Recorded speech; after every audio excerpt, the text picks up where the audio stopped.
Hi, everybody. Thank you so much for coming to the Micro One Forum. We're so happy to have you here today in our next session of Reshaping the Future of Work, our virtual series with Microsoft AIEI, the AI Economy Institute.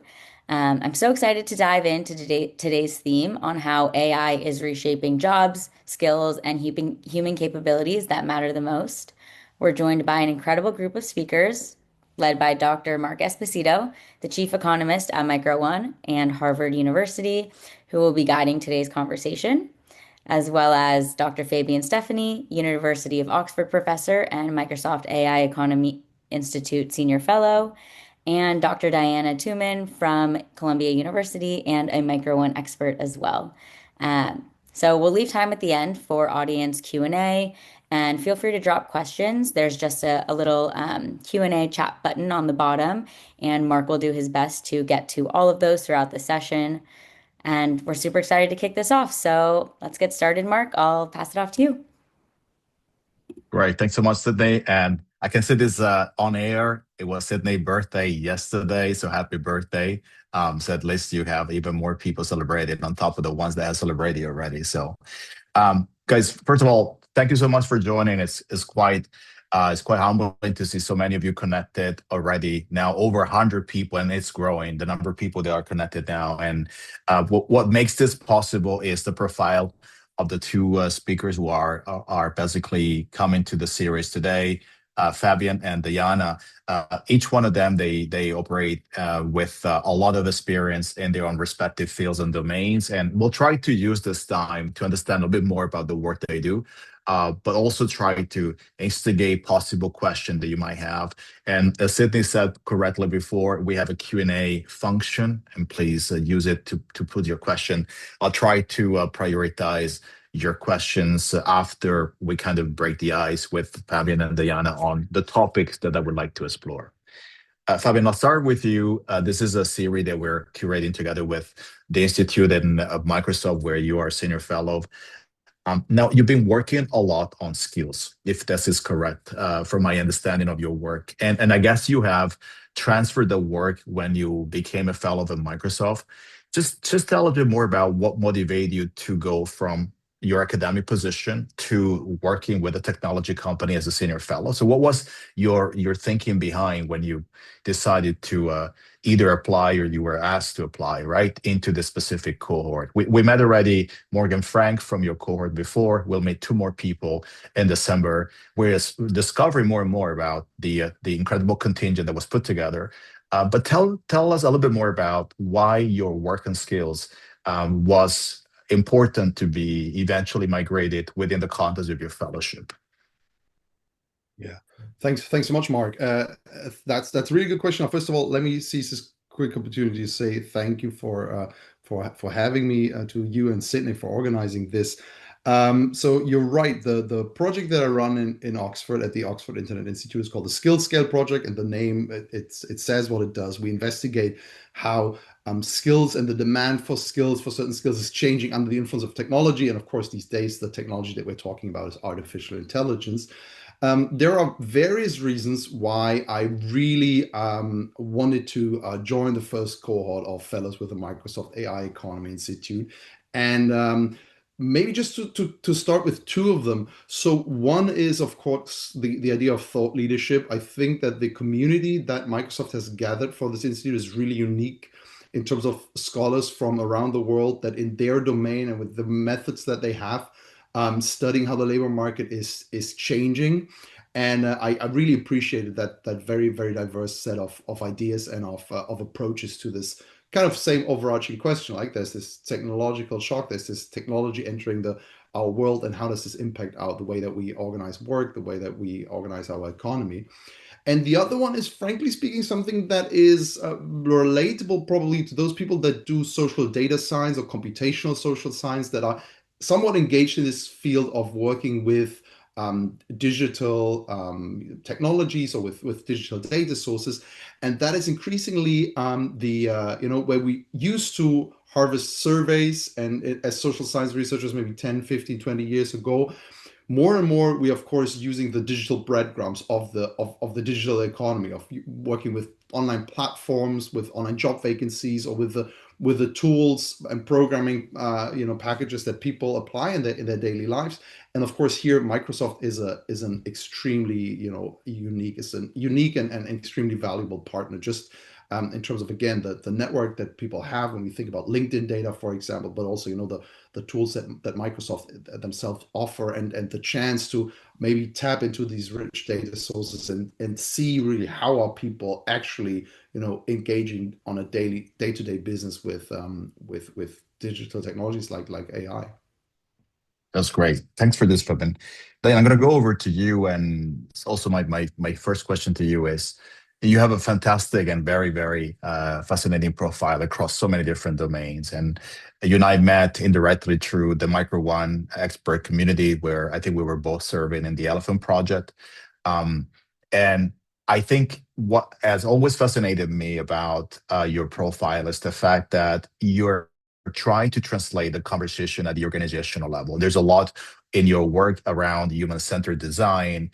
I think you work and mentor organizations. So if you kind of share with us your perspective at the moment about whether this technology that we're talking about has improved the quality of work in organization, or whether you find that the balanced scorecard between pros and cons is still kind of conflicted, right? And people are still kind of wondering.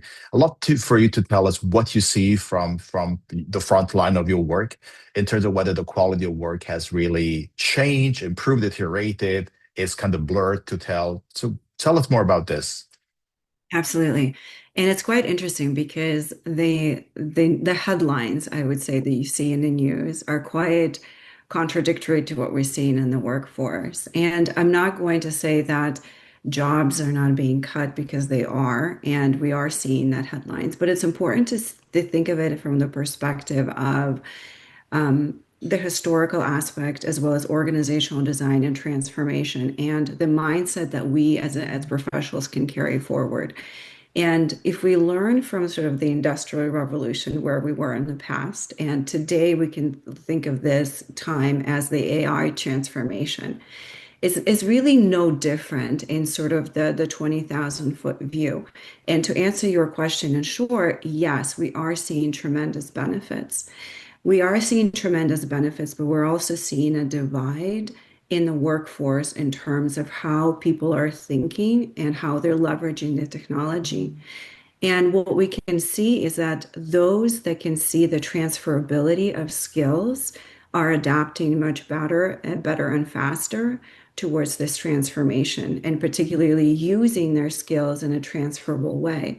So individuals, for example, to bring it forward in a storyteller way, instead of thinking of yourself, I'm an engineer, and putting yourself in a box, to say, my skills and values are around maybe human-centered design. Maybe it's to leverage technology in a certain way. Maybe it's around leadership. Whatever those skills are, they don't have to be confined to a particular vertical, which is where maybe our parents and grandparents felt comfortable. And I think that's where we're seeing the transferability of skills, and those who can do that in a way that is effective are able to leverage the technology like AI in the most effective way and continue learning, which is another key element in today's environment, in a positive way. Great. You make me think of the follow-up question I want to ask you, Diana, right? And I'm trying to build a bit of a web in the conversation I'm hearing between Fabian and yourself. And so I'll try to now bounce you over to Fabian on this. Fabian, I think there's a paper about substitute or replace, or complement, that you have been part of. And I guess the question should never be a binary, right? There are circumstances, I guess, where technology has replaced, and that's part of the industrial, evolution of technology. And I guess there are circumstances where technology is being complemented. Now, if you're looking at the skills that have been complemented the most, and the work you're doing at Oxford, right? So where you say, yes, this is not necessarily a binary question, there will be a bit of both, but clearly there are skills that have been better complemented than others, right? What are those skills? This is one of the questions where even myself, working a bit more on the governance of technology, I love sometimes to know whether or not in the narrative between augmentation or skill complementing, there are specific skills that are better designed to be complemented. And I love for you to walk us through that. Yeah, sure. Thanks so much for giving us the chance to advertise a bit of our research as well. First of all, I'd love to. I'd say that I fully agree with Diana. I think it's very, very important, as she nicely said, to get out of this vertical and think not so much about occupations, but think about skills, because that's kind of not only the basis for our research, but I think that's a really important mindset for everybody who is maybe skeptical or slightly worried about this whole, process of change, because ultimately it comes down to acquiring skills and maybe also letting go of certain skills. And I probably assume that the latter is less commonly thought of, and it's also probably more problematic, particularly to the people that kind of think like, oh, I'm so good at this specific skill, right? I really mastered this skill. Now I really have to hand it over to the machine, and the machine does that. Well, for some skills, that's the case. And that is basically the starting point for the paper that you mentioned, complement or substitute, where you had these contrasting camps that said like, okay, there will be automation to some extent, and on some markets, but those are very special markets, I have to say. We already see that on freelancing markets, for example. We have already observed over the last years, since the introduction of large scale, popular large language models, that some of the roles, I call them roles, I wouldn't call them jobs, because they're very neatly defined, centered around certain tasks, have declined, but both in popularity, but also in monetary value. So translation work, for example, or simple summarization work. And for these skills, it's clearly the case also, if we think about our daily engagement with the technology, that the technology does have an edge, right? If we only think about that specific skill, like translating a document or summarizing a document, the AI models are probably much better than any skilled human in doing that. On the other hand, though, there's a camp that says like, okay, but what happens to the truly kind of unique human features, right? The skills such as resilience, such as teamwork, for example, or digital literacy, as a human understanding how the technology works. And in a nutshell, what we did, we looked at three economies: the US, the United Kingdom, and Australia, and we looked at what firms are demanding. I need to say that as being fully transparent. So we're looking at the demand side of the market. But what we see is pretty astonishing, because on the one hand side, we see that for AI roles, so the roles where at least one AI skill is being required, something like that could be ranging from prompt engineering to machine learning development, we see a significant increase in the demand for human-centered skills. What this means is that people that are engaging or asked to be engaged with the technology are much more likely to be also asked to bring in skills like resilience, like ethics skills, like digital literacy, for example, like being a good manager, being a good team worker. And our logic behind this is to think about this in comparative advantages, right? In the sense that you always have a bundle of skills. It's any role that you have is always a combination of different skills. And if the technology gets really good in doing something, you might let go of this, but in relative terms, then you can focus much more on the other part. And the other parts not only become more popular, what we see in our study, also become more valuable. So there's even a wage premium for, let's say, data scientists not having AI ethics skills, knowing how to ethically work with data, or thinking about the biases that data might bring to you. And I think that is something really, really interesting, thinking about this in relative terms. So letting go of something could increase the value of the other thing, of the other skills that you're unique with, right? That you're not competing with against the machine. That's fascinating, Fabian. I love the way you phrase also the confinement of the study when you said this about the demand. So there was definitely an economic dimension that was probably determining the study itself to the point that you could measure it. But I love the fact that you're almost like helping me to go in the next direction with you, which is when I'm gonna ask you to think more about the portfolio skills, right? Considering almost like if you were a finance manager and you're thinking about this as a portfolio, right? How would you see this? But before I go in there, I want to take the very same question, but I want to now basically translate it over to the work you do, Diana, right? So this morning I was doing a session here in Florida, and a participant asked me a question. It's like, okay, so if I had to consider who inside of the organization is better designed to navigate this change that AI is clearly imposing upon us, right? Who would you think those people would be? And again, I'm limited. My training is in economics, so I tend to see things sometimes more from perspective of economic narrative, less from the perspective of organizational narratives, from a functional perspective. And I'd love to ask this question to you. I wish I could ask you before the session, right? So if you think about who in the organization is better designed to help navigate this extremely liminal phase where we are learning as we're doing. Is there any particular profile or skills that you have identified that to some degree is better designed for the sort of like set of versatility that is required to navigate this? Would that be a department? Would it be across the organization? Would it be about seniority? What is your take on that, Diana? Yeah. And I think Fabian did a fantastic job in describing the complexities and letting go of certain aspects. And what he did so well is talk about the human mind as well. When we think about organizational change, or really kind of any change, we're also having to deal with the nuances of organizational psychology and just the human aspect of navigating change, which is never easy.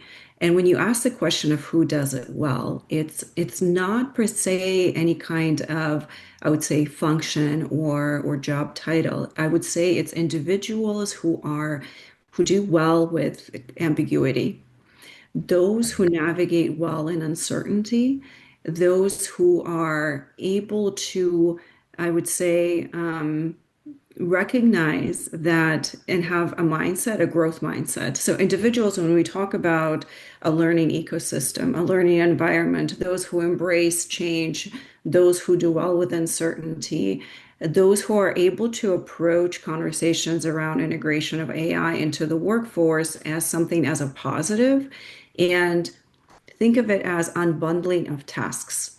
And think of it from a perspective of, I think it was Kahneman that came up with System 1 and System 2 thinking.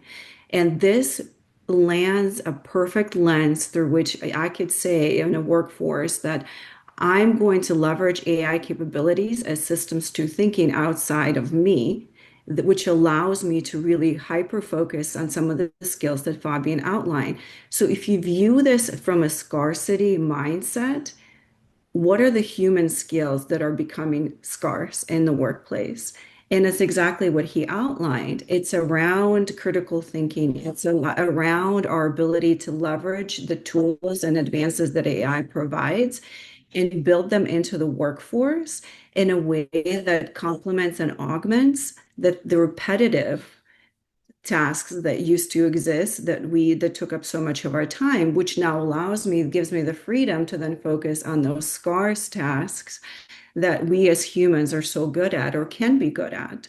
So I think it's more looking at it through that lens rather than to focus on things like this particular job, because really anybody can be a leader within their own capacity, which is really a great way to think about it, which is why you're seeing so many organizations becoming more flat, which is why, because again, we're recognizing that anybody can be a leader within their own ecosystem. Yeah, that's fascinating. Then you make me think about kind of the Renaissance man, right? That has this polycentric structure, right? Rather than the single competence, which I think reinforces a lot with what you folks have been talking about. No matter whether it was coming from the point of research that Fabian was bringing forward, or your point of practice directly working in the organization, which brings me to a question that you inspired now in the formulation, right, Diana, to Fabian. So Fabian, let's say that in a conversation with the organizations or leaders, we do advocate for a skills portfolio rather than single competences. And let's imagine that the argument we're using is exactly what Diana said, right? We do this because navigating dimensionality across different level of the workflows creates just a better integration. Do we have any evidence from the work you're doing that somehow the economic value of a portfolio of skills is higher than a single competence? And I'm asking this because I think sometimes in these days, we find out that sometimes the perception of what we think feels righteous might not necessarily be supported by the empirical data, and the opposite is equally true, right? So sometimes research help us to navigate the difference between the assumption versus basically what is proven to some degree within the boundary of the study. So what is your work telling you about this? Do portfolio skills generate a better economic value? Short answer, yes, they do. So this is really a spot on question, in the sense because it encourages us again to think in skill bundles. And that is, from my point of view, not only a natural way. I mean, it's not the way that usually people think about this. I was surprised how little people think actually about this. Because often, we have it, particularly in the public discussion, we have this translation, we see AI excels in something, in some specific task.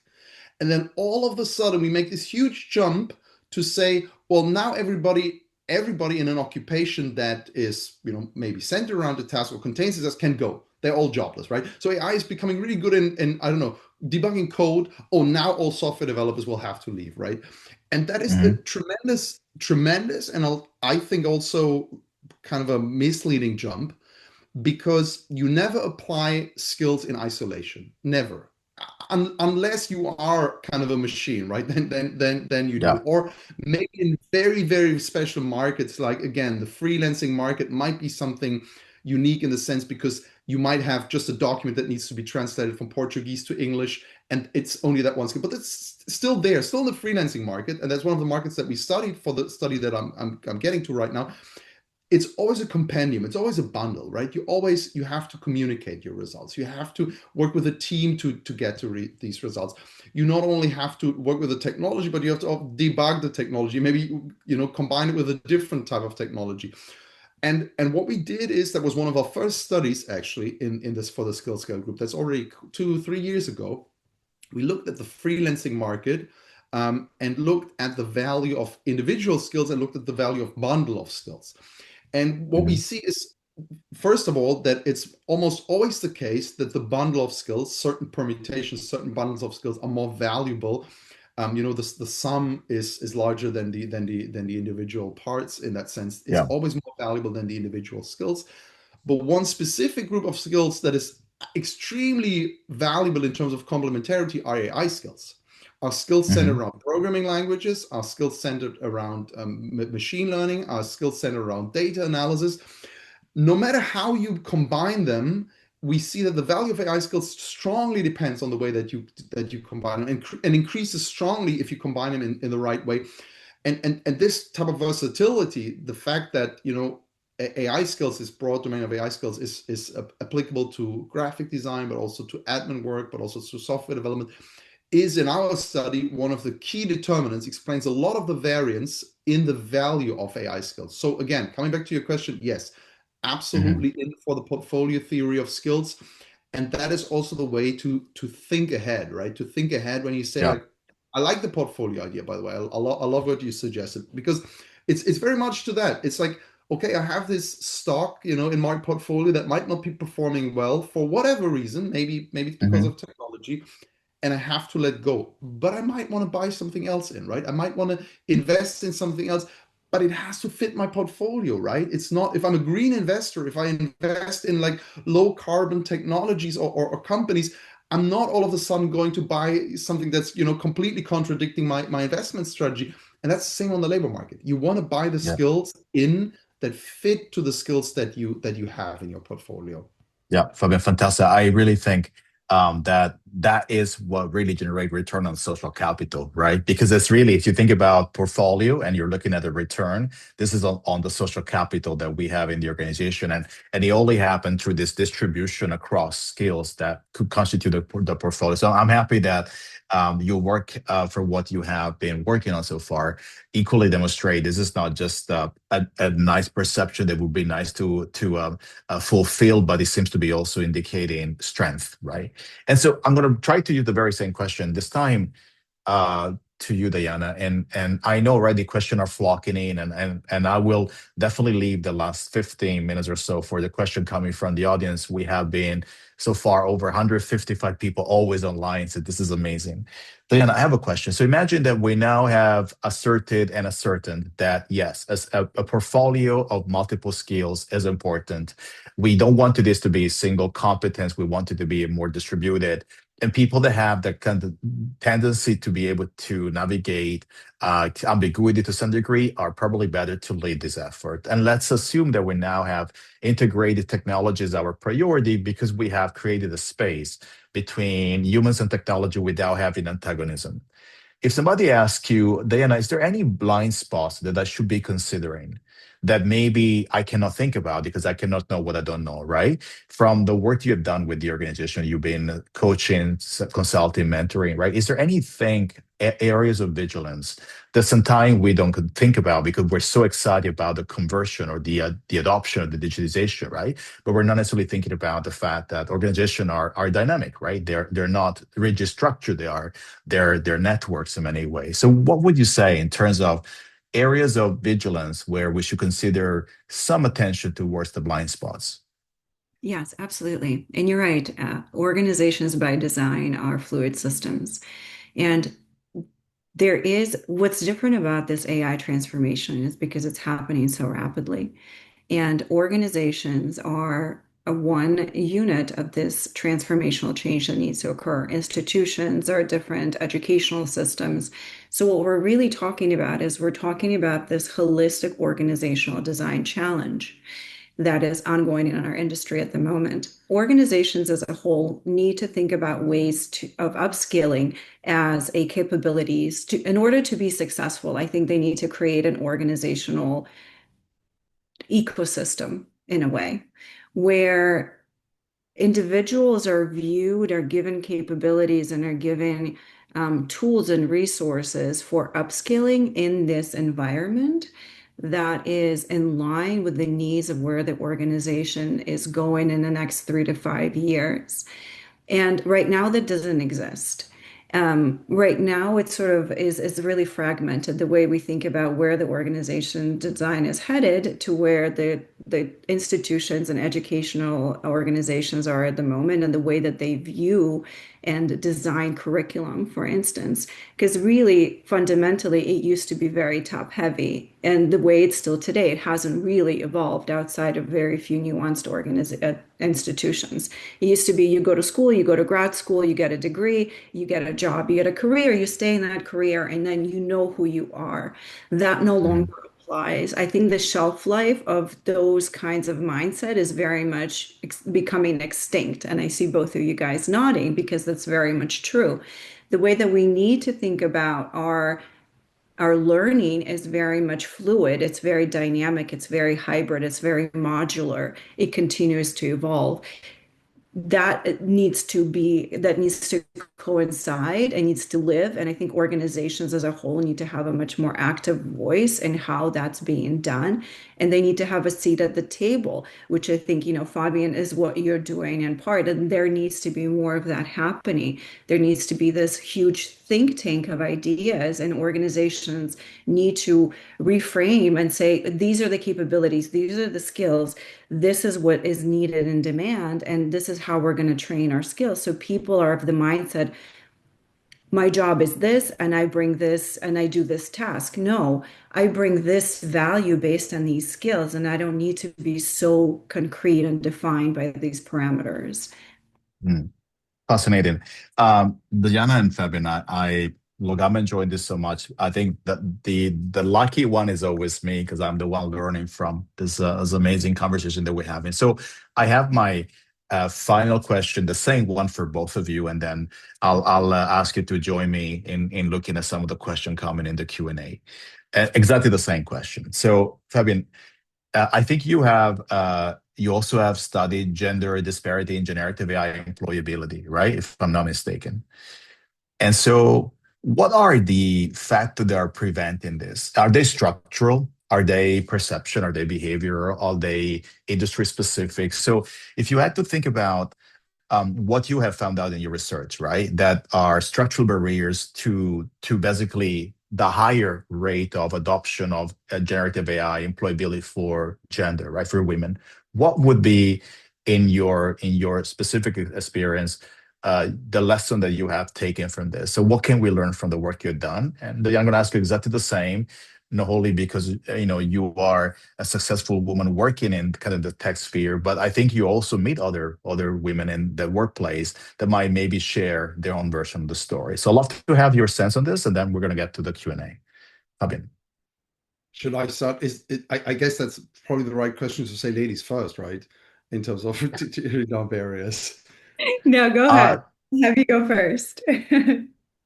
Okay. So I have to again be fully transparent as a researcher here. The work that I'm talking about or will be talking about now is not published yet. We're hopefully putting out a working paper soon in the next weeks.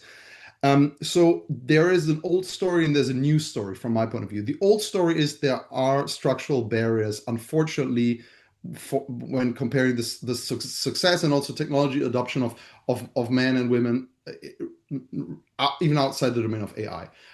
We are working hard. Many people are working hard to tearing down these barriers. Some of them are more difficult, and there's still a motherhood pay gap, for example. So it's harder for women also in terms of technology adoption or building their skills because the career has been fragmented by motherhood. Those are questions. Those are very important discussions.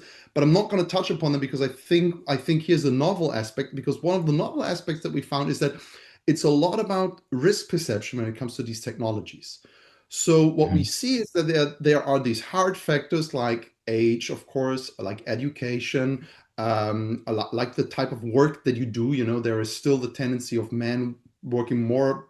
It's more frequent that we work more frequently in STEM domains, which are of course more exposed to the technology. Something like engineering, mathematics, technology, than the occupations that conventionally are where we find women in more frequently. But what we also see is that, particularly for the youngest cohorts, so 18 to 35, the perception matters as much as digital literacy. I'll give you one example. We looked at data in the UK where the gap in terms of personal use of Gen AI is around 5 percentage points. It's not big. If I remember the numbers correctly, it's around 16% for women and about like 21% for men. Once we look at the younger cohorts and look at those people that are concerned that AI has a negative impact on mental health, this gap increases to 44 percentage points. It becomes humongous. Yeah. And the reason for this is because the concern about mental health does not really translate for men in that age group, but it translates significantly for women into lower usage of this technology. And I think that is something really crucial to bear in mind, because we can work on all these hard factors, and we should work on all these hard factors. Don't get me wrong. People should have physical access to technology and also the digital literacy to understand the technology. But what our study is going to show is that some of these risk perceptions, particularly for younger females, matter as much as the hard factors. And what to do about it? Well, I mean, to some extent, they're right. I mean, it'll be hard to say like AI is without any harms with regard to climate or the labor market or mental health. They are correct. So first of all, I guess the most intuitive approach would be to say like, let's reduce some of these harms. And then if there's still a residual, which is a tilt in perspective, then let's think about like, why are women more critical? Well, because maybe conventionally they always had a more critical, stance when it came to potential harms to others and society. While men focus more on themselves, women tend to, I mean, I know it's a very vast generalization, tend to focus more on society. And maybe we want to design these technologies to be more inclusive, to be less harmful. And that is a real one of the many indications why we should be doing that. Right. So same question to you, Diana. And again, Fabian has helped us a lot, right, to spell out a lot of factors already, but your experience on this, and it's interesting that maybe his study was referring to the UK market. You operate maybe in a different geography, right? So what has been your experience on that? It is quite fascinating because if you uplevel that question, first and foremost, it deals with human perception and tolerance of change, really anything. And there is a really heavy human component when it comes Mhm. to understanding and tolerating and embracing any kind of change. And when you think of it, and you know, it's a lot of the things that you mentioned, Fabian, are absolutely correct, is that on a human level, we perceive change as an unknown. And even evolutionary speaking, we tend to avoid change at all levels as humans. So, and there's so many change models that we can point to, from Lewin's change model to Cotter to whoever, whichever theory you are fond of, you will understand Mhm. that change efforts at large fail. A huge percentage of them fail because of that human element. And for females in the professional setting, a lot of things that happen to prevent us to embrace change or women to embrace change have to do with aspects around maybe it's psychological safety, maybe it's fear of the unknown. But to sort of bucket it into categories, individuals in order Mhm. to embrace and to lead and to be effective in any kind of change, you need to understand it on a personal level. So they need to understand, why is this beneficial for me? What is my role in it? How do I effectively navigate it? They need to have the psychological safety and the tools to do that. Then they Mhm. need to understand it on sort of the next dimension, which is the team. In Mhm. my close ecosystem, in my close framework, why does this matter? How do I play into the larger vision? Who is my support? What are the tools, the capabilities? What are the benefits of doing that? And then within the organizational context. So the Mhm. organization, you need to have your champions from above. You need to have the frameworks in place. You need to have the mechanism to support this. And then you're moving outside of the organizational context, which is where you have this broader framework and environment. And this is why this again broader ecosystem that I described of change agents needs to sort of come together to make this a successful effort. That's great. But then look, I think I want to stay with you as we move into the Q&A. What I think I'm going to try to do is to bundle question that maybe they will work well with one formulation of question. And in the question I want to ask you, they're inspired by Nicolette and Jaime or Jamie. That is, they're asking this question. I try to put them together, right? So how do you quantify the non-quantifiable skills? And Nicolette is mentioning empathy, grit, creativity, right? So and I think this is a question that is important. There's a lot of these incredibly powerful skills that are difficult to be quantified. You were mentioned before Kahneman on system one and two, so the behavioral side of it. And I think Nicolette's question naturally has a follow-up, which is the one from Jaime or Jamie. So what will be the role of HR, right? Considering that we are in the presence of probably a significant shift of purpose semantics, meaning of the function of skills or jobs inside the organization. So, how do you see this eventually evolve in your own experience? Absolutely. And I think just as you mentioned, the skills that are described here would fit really well into the system one thinking of Kahneman's model. And they are, I would describe them as the skills that are actually going to be needed more and elevated when we look at that scarcity mindset in terms of the critical human skills that we can bring into the organizational context. And absolutely should not be lost because as artificial intelligence and AGI is soon coming to, on the forefront, we as humans need to be cognizant and understand what are our strengths and capabilities and where can we augment and elevate our presence within the workplace. And those skills are exactly at the forefront. We need to be able to communicate. We need to be empathetic. Those are the core components of leadership that absolutely must be present and cannot be lost, which really segments into your second question around HR. And the more that HR is where we started. It's sort of, again, putting something into a box and defining it. But what are the capabilities? What are the skill sets of somebody who is an HR professional? What do they do? What value do they bring? I would sort of reframe that question in terms of not Hmm. that I am an HR professional, but what value do my skills bring to the workplace, and how do they transfer across those verticals? And how can they be augmented or amplified in the age of AI? So is it organizational design? Is it teaching individuals how to work side along agents? Things like that. Those I would Mhm. ask people to be more creative and think those questions through that lens. Yeah, great. Fabian, there's a question that Sydney helped me to synthesize from Aman, who has written a quite interesting and equally complex question. And to simplify that in this, do you ever see, and you're a scholar who are working on the study of this technology, right? And there's both an economic, there's a social dimension to it. There are many dimensions, right? Do you ever see this as a reversal in any point in time? And I'll try to use I was having a dinner with a friend of mine. We have written a book together on digitizing the emerging economies with Cambridge University Press. And he said to me, well, we eventually did nuclearize because we decided even if we could, we didn't want to, right? Move forward, right? So we do have the ability to think that maybe there could be a degree of reversal from the technology the way we see that. And I think this is because maybe we realize that there are tasks that we want to delegate back to humans for any kind of reasons. Is it because we are concerned that this could become a bubble, which is asymmetrically distributed across the world? Therefore, it could create uneven distributed future for too many people, right? There are many reasons for that. But in the nature of the work you do you see a space for the conversation about reversing this acceleration to ever be in place, or do you think we are past that point? I think there's certain things that are out of control for us. I'm, I wouldn't put myself in a position here to say like I have the most comprehensive overview of the entire literature, economic literature that's going on around AI.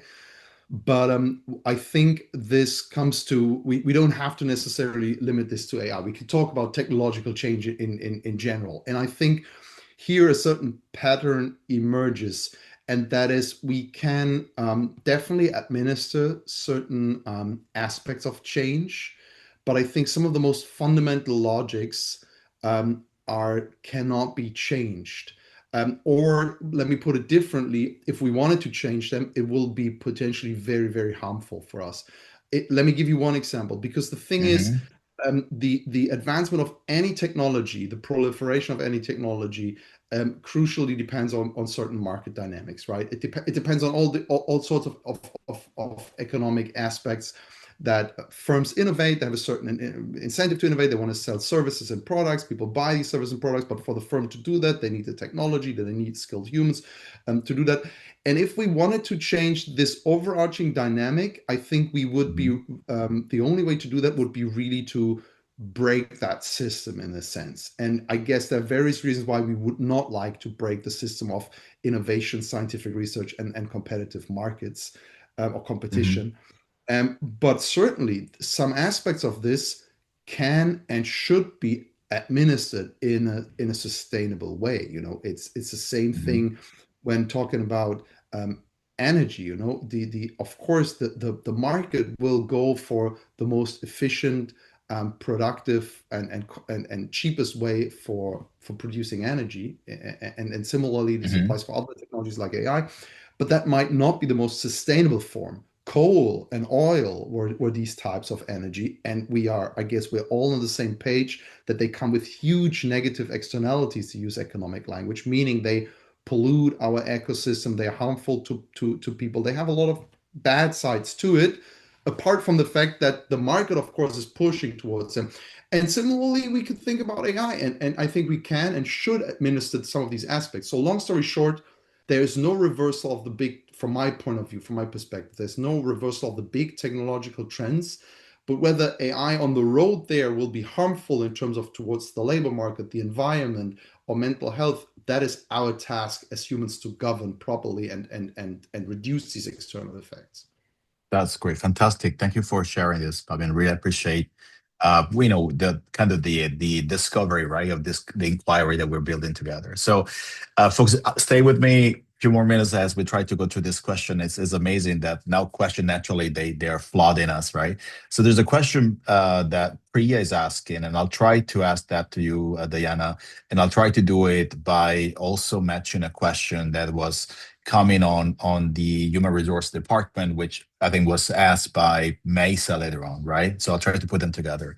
So think in terms of basically the role of HR that has been historically sourcing skills from institution, university, education, and now they go through this incredibly stormy period of time where things do not work according to the blueprint anymore. The protocol is broken, right? Or the house of cards is fallen, if we want to use a more dramatic metaphor.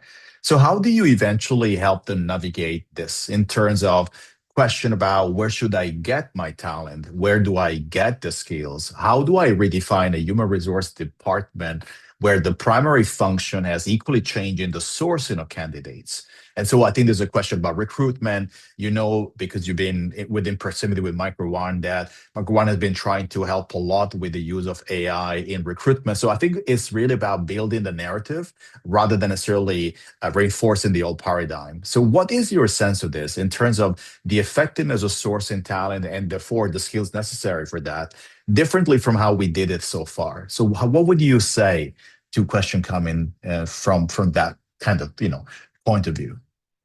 I think it's too many things around AI.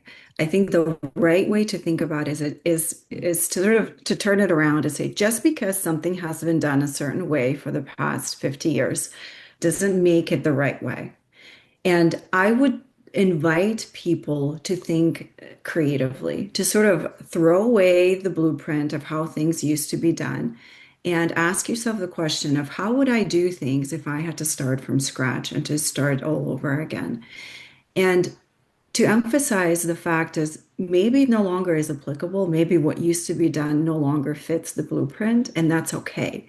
So in this new age, in this new reality, what would you like to see happen? And this is where human-centered design is actually paramount, because what you're doing is that you're not taking what used to work and you're saying, how can I augment this? How can I change this? But no, instead, you're looking at the problem and you're solving that. So if that is the problem, maybe instead of saying, well, recruitment used to be my focus point, or how do I recruit people from this regular way of things, maybe instead I need to think of how do I create an ecosystem in partnership with institutions like Micro One, with institutions that provide modular learning, with others to create this new environment that works in this new paradigm. So maybe that's a new way of thinking about things. Maybe it's Mhm. about creating a new way instead of focusing on what didn't work. Maybe it's about just forgetting that and thinking, what can I do differently? If I had to recreate it from scratch, what do I want it to look like? And that's okay. That's the thing, is that maybe that's okay. Maybe we can just think differently. Mhm. So that's great. Thanks so much. And I've been noticing question coming also from the Micro One community of experts and folks. In that case, as you have access to us nonetheless through the Slack channel, please maybe redirect them directly so that we can expand it to the community as well. I would love for this to happen. I'm talking about Edward, your question, and I guess any other you that is part of the Micro One community. Please, folks, let's do that as well within our channels. Fabian, I'm trying to wrap this up, folks, and I realized that question came at speed, right, when we started the Q&A. I'll try to blend again a question that is a bit about Priya and Alexander, right, that are asking together. So I think there's a question, I'll try to phrase it slightly different.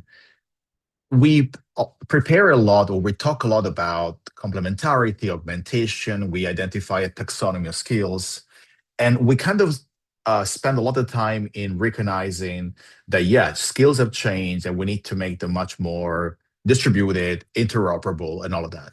But we also assume in a certain kind of zeitgeist, right? Which is where things are happening right now.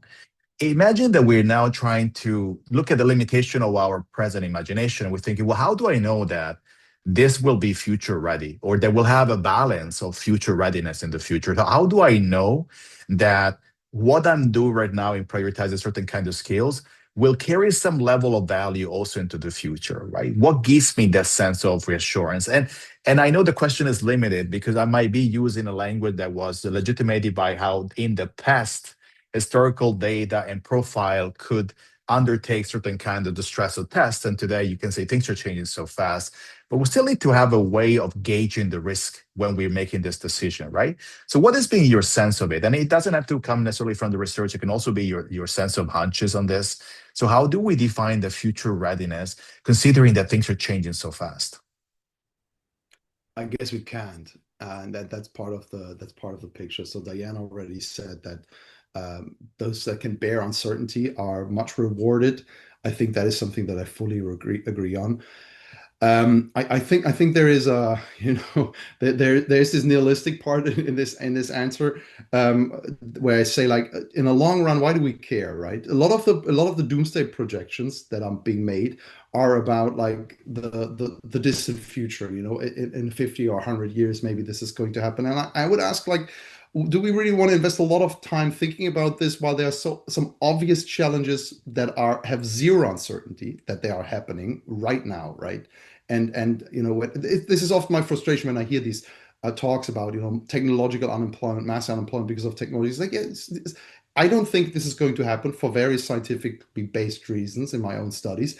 But let's assume there might be a scenario like this. Still, in 50, 100 years, why do we invest so much time on thinking about this rather than looking at the problems that we have right now? And in addition to that, I think there are two things that we can certainly do. One is kind of a bit of an evergreen, might be a bit of a boring answer, but the skill to reskill will remain Mhm. important, right? So the ability to adapt to a changing environment is certainly something that I strongly recommend. There's not a single other skill, not meta level skill, that I would say, like, we definitely have to, invest in the long run. But there's also something that saves us in the short run, in the medium term, and that is things develop much slower than people think. We see Mhm. this disruption of technology. So we see all of a sudden the jump on the technology side, and I'm saying that explicitly, on the pure technology side, we see the Mhm. jump that a certain technology like AI is capable of doing extraordinary things. But that is purely the technological side. There's no social aspect included in this. What I'm trying to say here is this technology still makes mistakes. It still needs to be incorporated and handled by a human being. It needs to be governed by a human being. It needs to be further developed by a human being.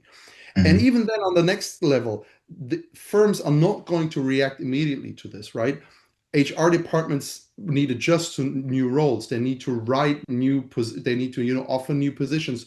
The economy as a whole, then, on the top level, is so slow moving, even in light of these dramatic technological changes, that we have loads of time to use this momentum still, right? So even as AI has become good in debugging code, the demand for programming, for programmers, for working with code, for example, the roles might change, but the demand for this will still continue because there are many, many, many other social aspects that are not, tailored in, or that are not, put into this discussion when we look at technological change.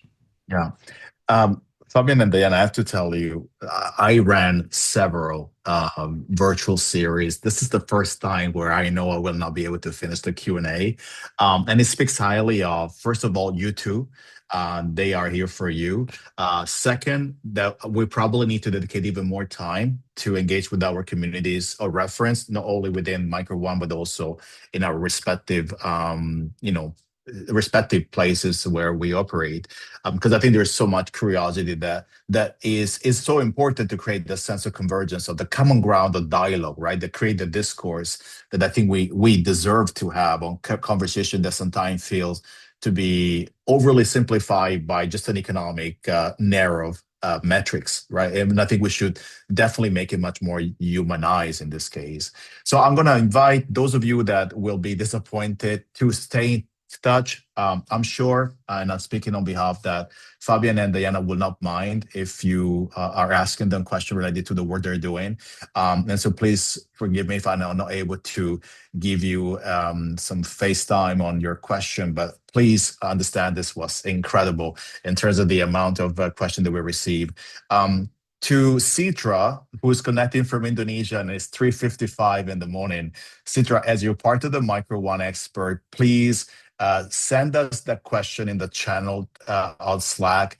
And look, I'm sure Diana will not mind maybe provide you with an answer. I will equally give you maybe an insight if necessary, but do not please do not stop engaging. I really appreciate that. I don't have the time to address your question. So I'm going to do this. I'm going to be rude, but first of all, folks, thank you so much. This has been amazing. We had an amazing number of people always online. It makes me think that we probably need to go deeper and continue to work on this by making sure that the question that people are asking are going to be addressing the context of a boundary of perspective, a polarity of reference that we can keep on exchanging, and that can only be done both by the practice and the research at the same time. It is where I think we create our legitimacy by theorizing and implementing the real world, right? So that we're understanding this calibration that is required to just get to a better integration of this technology as part of a form of augmenting our life in many ways. So I really appreciate, on a personal level, the work that you respectively do in your own fields. I hope this is not the last time we're going to see each other and that we're going to be able to continue to work together. So Fabian, I'm going to start with you. Thank you so much for the work you're doing at Oxford, but equally with the Institute and Microsoft. And I look forward to continue to work with you in any possible ways. Diana, I'm very happy that we're sharing Micro One as an environment where I have an easy access to you, at least on Slack. Fascinated by the work you do, and I just love that we learn so much from your own experience firsthand in working with the organization on this daunting tasks that are not necessarily easy to navigate, but that nonetheless they require engagement, right? And that level of engagement clearly transpire from the work you do. So folks, thank you so much for this. This has been amazing. We'll stop the call, and I won't see you again because that Zoom will actually close, but this will be recorded. We'll have a way to share with our network. And I invite all of you who were with us throughout the entire session to stay in touch, to write directly to Fabian and Diana if you have a question. And thank you again for being part of this. Really appreciate it, your thought leadership. And I'm really happy that we met, although virtually. Thank you again, folks. I really appreciate it. Thank Thanks you. so much. Thank you. Take care.